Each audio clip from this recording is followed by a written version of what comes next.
I went to Washington. We won statehood. I became the first governor. 3 terms as governor, 2 terms in the Senate, ambassador to the court of St. James, back again to the Senate, and a man who, with a snap of his fingers, could be the next vice president of the United States. The man who is a term often used in political gatherings, and so it's appropriate as part of the title for John Ford's most provocative, poetic drama of American political conflicts, The Man Who Shot Liberty Valance, based on a Dorothy Johnson short story released in 1962. Starring John Wayne, James Stewart, Vera Miles, Lee Marvin, Edmund O'Brien, and the Ford Stock Company, it was the director's last Western masterpiece and, arguably, the film that marked the end of Hollywood's golden age. It was the only time Wayne and Stewart played leads together in a movie. They flipped a coin to decide who'd get top billing. Jimmy won for ads, Duke for the screen.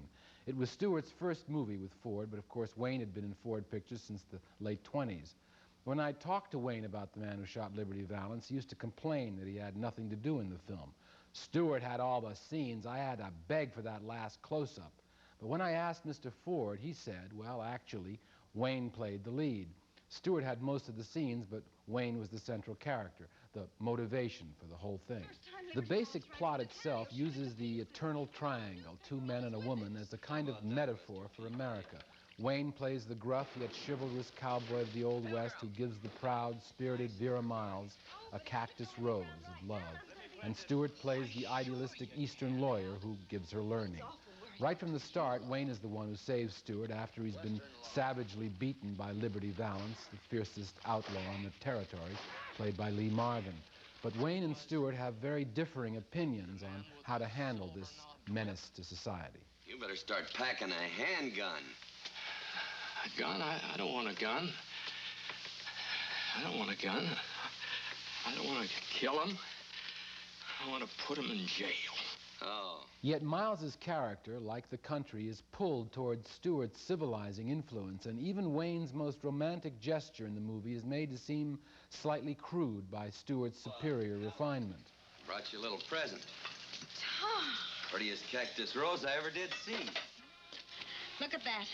Isn't that the prettiest thing you ever did see? Yeah, it's very pretty. Hallie, did you ever see a real rose? No. Since most of the picture plays in a flashback, beginning with Stewart and Miles, now married, coming back home for a pauper's funeral, which you find out pretty soon is Wayne's, there's no suspense about who Miles ends up with. Yet there's a strong inherent tension through the movie as to where her real emotions are.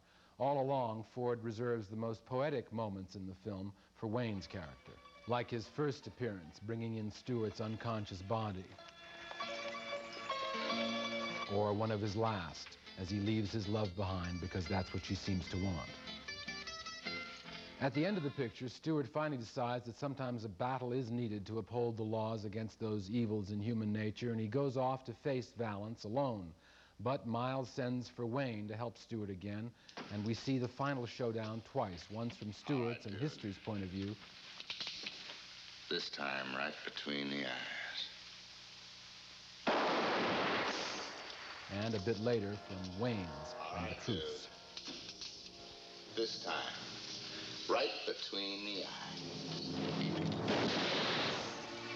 When Stewart balks at being politically glorified for a killing, Wayne finally tells him who really shot Liberty Valance. Cold-blooded murder, but I can live with it. Hallie's happy. She wanted you alive. And Stewart goes off to glory, winning the girl on Wayne's chivalrous yet self-degrading act.